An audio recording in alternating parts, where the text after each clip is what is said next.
Olá, galera! Vamos dar continuidade à nossa aulinha de revoluções inglesas, tá? Agora nós vamos trabalhar a segunda parte, que vamos abordar a República Puritana, né, governada, gerida pelo Oliver Cromwell, muito importante, porque ela tem uma grande peculiaridade, que inclusive é um dos fatores que alavancaram a Revolução Industrial Inglesa e fez com que a Inglaterra fosse a pioneira desse processo. E também vamos falar um pouquinho do que vai ser a Revolução Gloriosa, processo este que levou à consolidação do parlamento no poder e até hoje o modelo vigente, que uma monarquia constitucional parlamentar. Pessoal, na verdade, você lembra que eu comentei com vocês no vídeo anterior que o parlamento criou um novo modelo de exército, que inclusive em 1649 o rei Carlos I acabou sendo preso, julgado e executado pelo próprio parlamento. E automaticamente, após esse processo, nós vamos ter a ascensão do Oliver Cromwell ao poder na Inglaterra, né, por meio da República Puritana, né, e não só isso, né, nós temos o fim da monarquia e a extinção da Câmara dos Lordes. Né, grande consequência também desse processo de formação da República Puritana é que o Oliver Cromwell vai também sanar, equacionar os conflitos em relação à Irlanda, né, derrubando a Irlanda e confiscando terras que foram entregues, no caso, devolvidas como garantia para a figura de comerciantes e empresários ingleses. E não somente isso, né, é importante também, né, que em 1653 o parlamento reconheceu e deu ao Oliver Cromwell o título de Lorde Protetor da Inglaterra. Pessoal, no ano de 1651, ele vai estabelecer o que nós chamamos de atos de navegação. O que diz o ato de navegação?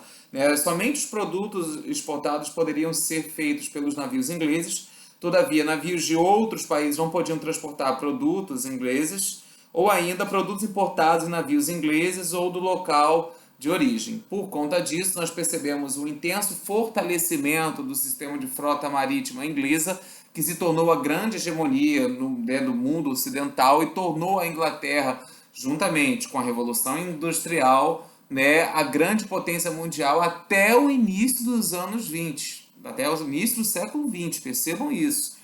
Né? E uma coisa que é importante também destacar, que esse fato da promulgação dos atos de navegação era uma questão estratégica feita pelo Oliver Cromwell, que automaticamente culminou na Primeira Guerra Anglo-Holandesa no intuito de acabar com o monopólio comercial, né, holandês. Todavia, a Inglaterra, muito mais bem preparada, equipada, treinada, vence o conflito e, inclusive, conquista a Jamaica, a sua formação do seu protetorado.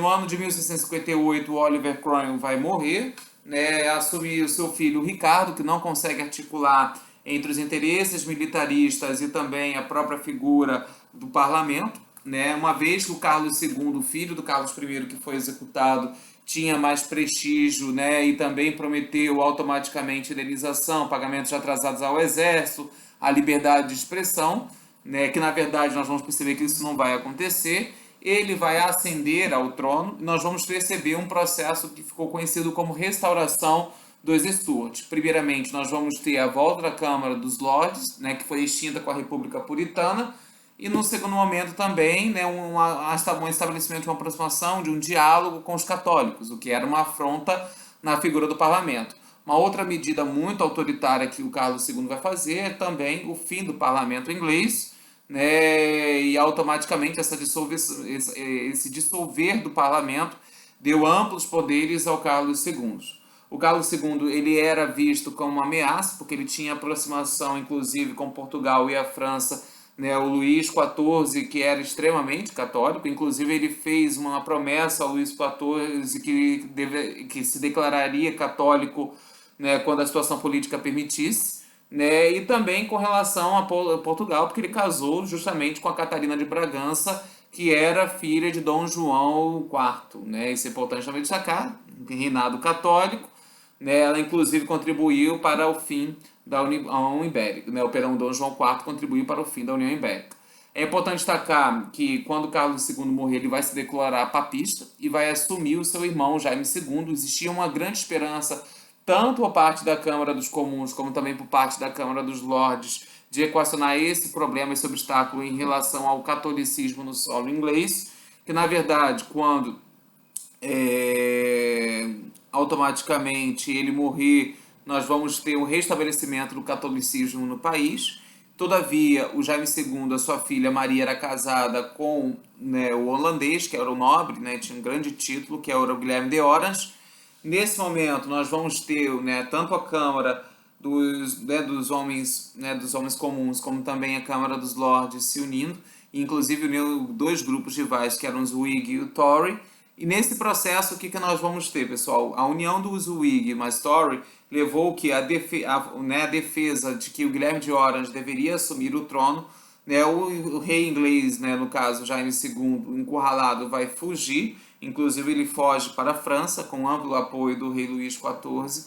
Nesse momento nós vamos ter o que? O Guilherme de Orange sendo reconhecido pelo parlamento enquanto rei, né, e estabeleceu a Declaração de Direitos, o Bill of Rights. No Bill of Rights nós vamos ter uma defesa da liberdade de imprensa, da propriedade e a liberdade individuais. Vale destacar que nós temos também a liberdade de culto assegurada, menos para o catolicismo por meio dos atos de tolerância.